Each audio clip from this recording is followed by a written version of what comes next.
عزیزانم دووبارە سڵاوتان لێبێ و ئەم کاتتان باش لە سمارت ترێدەر و گەڕان وڵاتان. شیکاری هەفتەی کۆتایی مانگی 5 ساڵی 2024 دەکەین. سەبارەت بە ئاڵتون ئێمە لە کۆتایی هەفتەی ڕابردوو ئەو زۆنی کە دیاریمان کردبوو بۆ بەرزبوون بینیمان کە شکاوە بەرەو خوارەوە. ئاستی نزمی زۆنەکە 2332 بوو، توانی تا 2325 بەردەوام بێت. ئەم زۆنە ئێستا بۆتە زۆنی دابەزین 2343 بۆ 2350 بۆ ئەم هەفتەیە زۆنێکی زۆر بەهێزی دابەزین دەبێت بۆ ئاڵتون. ئێستا کە دەبینین نرخ لێرەیە، کاتێک لێرە تەچی زۆنەکەی کردو دەستی کردەوە بە دابەزین. ئێمە خۆشمان لێرە کە مامەڵێکی کڕینمان هەبوو لەبەر دروستبوونی ئەم سیناریۆیە مامەڵەکەمان داخستەوە، چونکە ڕاستەخۆ سیناریۆیەکی دیکەی فرۆشتن دروست بوو. بە شێوەیەکی گشتی بۆ ئەم هەفتەیە تا ئاڵتون لە خوار 2343 بۆ 50 بمێنێتەوە لە هەوڵی گەیشتن بەم زۆنەدایە کە زۆنی 2314 بۆ 2303. ئەگەر دەرفەتێکی کڕین دروست بێت، ئەگەر بتوانین سود لە مامەڵەی کڕین وەربگرین، تەنها لەم زۆنەیە بۆ ئەم هەفتەیە. بۆیە چاوەڕێ دەبین کەم سیناریۆکو خۆی ڕووبدات. پێشم وانی ئەم هەفتەیە جوڵەیەکی زۆر گەورە فراوان ڕووبدا، ڕەنگە ئاڵتون هەر لە نێوان ئەم دوو زۆنە بمێنێتەوە بەرز و نزمی بکات. بەڵام تەبیعی ئێمە چاوەڕێ دەبین نرخبێتە زۆنەکە پێش گەیشتن بە زۆنەکە سیناریۆی داخڵبوون بە فرۆشتن دروست بێت، دەیکەنە سیگناڵی سێڵ بۆ ئەگەر هیچ دروستیش نەبوو چاوەڕێ دەبین نرخ بێت هێرە. ئەگەر سیناریۆی داخڵبوون بە مامەڵەی کڕین دروست بێت، دەیکەنە سیگناڵ و سود لە مامەڵەی کڕین وەردەگرین. خۆی کە گرنگە بۆ یەکلایبوونەوەی جوڵەی ئاڵتون ئەم دوو زۆنەیە. ئەگەر بێت و زۆنی سەرەوە بشکێنێت بەرەو سەرەوە، ئەو کات تارگێتەکانی سەروتر دەستنیشانەکەین، و هەروەها گەر زۆنی خوارەوە بشکێنێت بەرەو خوارتر، ئەو کات تارگێتەکانی خوارتر دەستنیشان دەکەین. شیکاری دوومان لەسەر یۆرۆ بەرامبەر بە یێنی ژاپۆنی. ئەم شیکاریە پێشتر باسمان کردووە، تەنها ئەپدێتی دەکەینەوە.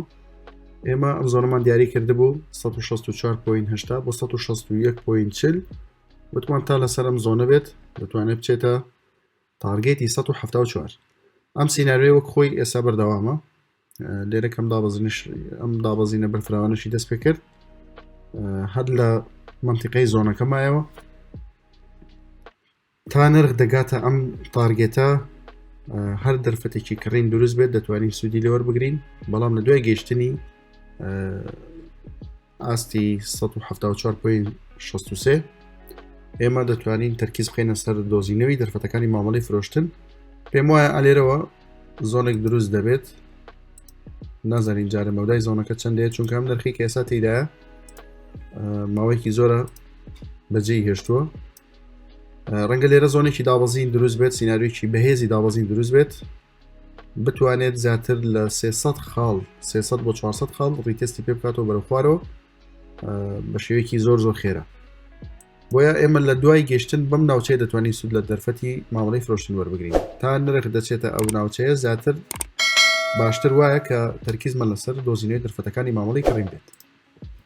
شیکاری سێممان لەسەر دۆلار بەرامبەر بە یێنی ژاپۆنی.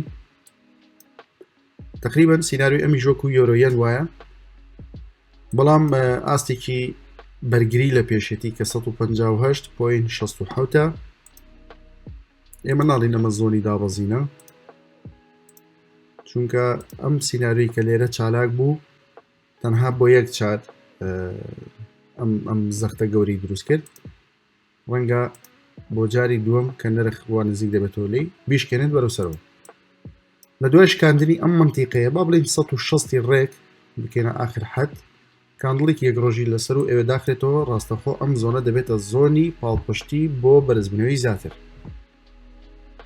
واتە لە دوایەوەی کە نرخ جێگیر بوو لەسەر و ئێوە دەتوانین ناوچەکە بکەینە سەوز، واتە زۆنی کڕین بەرەو تارگێتی 167.227، واتە تارگێتی بەرزبوونەوەی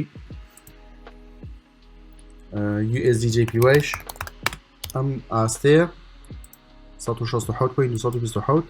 لە دوای گەیشتن بەم ناوچەیە پاشان زۆنی دابەزین ڕەنگە چالاک بێت، ئەو کات مەودای زۆنەکە دەستنیشان دەکەین کە بزانین فراوانیەکەی چەندەیە بەڵام بەگشتی لێرەوە احتیمالی دروستبوونی سیناریۆکاری مامەڵەی فرۆشتن هەیە بە هەمان شێوە یۆرۆیەن ئەم ناوچێش ڕەنگە بتوانێت 300 تا 400 خاڵ دابەزینی پێتۆ مارکات شیکاری خوێندنەوەکان بۆم هەفتەیە بەم شێوازە بوون USD JPY یۆرۆ JPY هەروەها ئاڵتون هیوادارم ببێتە مای سود و قازانج بە تەواوی بەزرگانان هەر شاد